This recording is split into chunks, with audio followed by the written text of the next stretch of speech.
How was practice today? I thought we had pretty good practice. We bounced around pretty good. Have they updated you at all about the situation for Saturday? Do you know anything that you didn't know yesterday about No, because they don't know anything that, they don't have any idea. Keep in mind, this was supposed to be done at 9 o'clock, 9 a.m. yesterday, so here we sit. So since they don't know, I certainly don't know. And I honestly don't even follow it either. I think last month you're kind of on a podcast and you're talking about O-line, D-line battles, and kind of if practice gets boring, go over and watch the one-on-ones.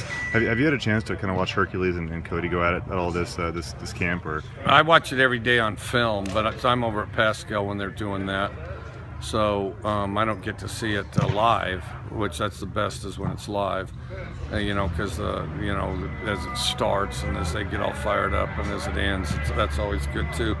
I see it on film. It's the first drill we watch. As coaches, when we get together watch film, it's the first drill we watch.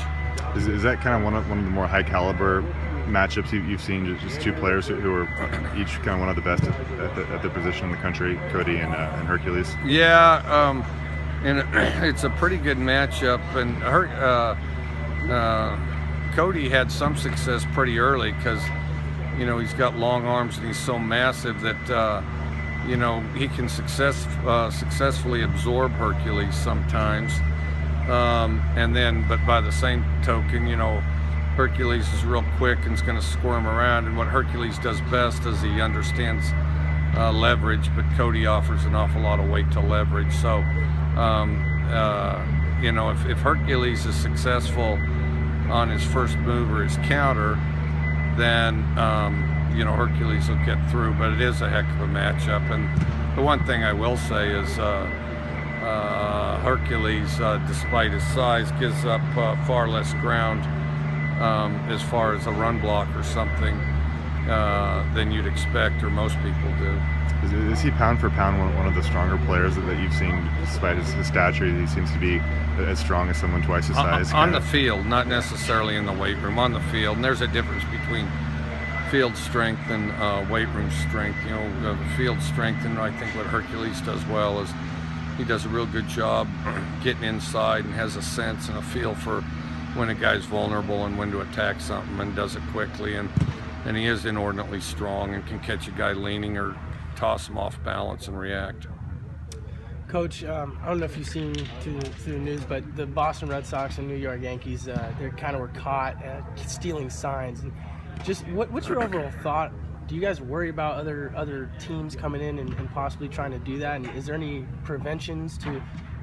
I can't talk about specific teams because otherwise, if I do, the conference will blow a gasket. But the biggest thing, football-wise, they have to steal it, and then they also have to get it installed in there. They have to alert their defense. I think it's harder in football. Baseball, you have stopped play and standing, people standing and breaks in between actions, so I think it's a little more dangerous there. I haven't thought a lot about it. I don't know exactly how to address it. Of course, baseball's always been conscious of it because they have indicators and everything else, and so but yeah, I don't know. I don't know what exactly you do. I mean, baseball trying to steal signs has been going on for a long time, but with some kind of technology, doing it with technology, that's kind of a new one. So I don't know what they're going to do with that. Is that just kind of worrisome with just improved technology day and day, maybe breaching the game and yeah, I mean, I don't know. Yeah, I don't know how to solve it exactly, but I don't know how to solve it. And baseball would present some problems that football doesn't. And of course, football does everything from shower curtains to towels to covering mouths. Covering the mouth thing, I think, is a virtual waste of time.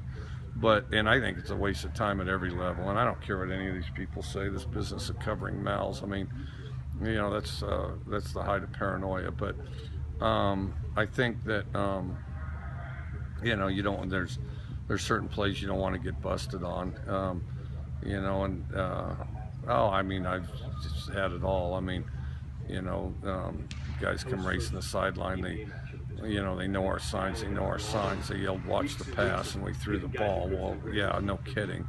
And in some teams will yell watch the draw about every other play just to talk you out of it because they don't want to see it. But I don't know. There is this about it though. You go against your own defense all spring long, and not only do they know the plays, they know the signs after a while. And but the trick if you're a sign stealer is to get the knowledge applied and get it installed. So and get your side on the same page. So I don't know. Baseball would be a concern, and they're going to have to sort that. If I think of something, I'll tell you. But I haven't thought of anything on it. And but the stop play would, in the time between stuff that could be a problem. Coach, Luke Falk, the past couple years has had a O-line special dinner where he was out with his first team O-line, and they do like bonding experiments and stuff. Did you ever see that stuff with your quarterbacks through the years here at WSU and Tech? Oh, I used to force it. Yeah, I forced it at Tech. I forced it to actually start forcing it at Valdosta State when when I coached O-line.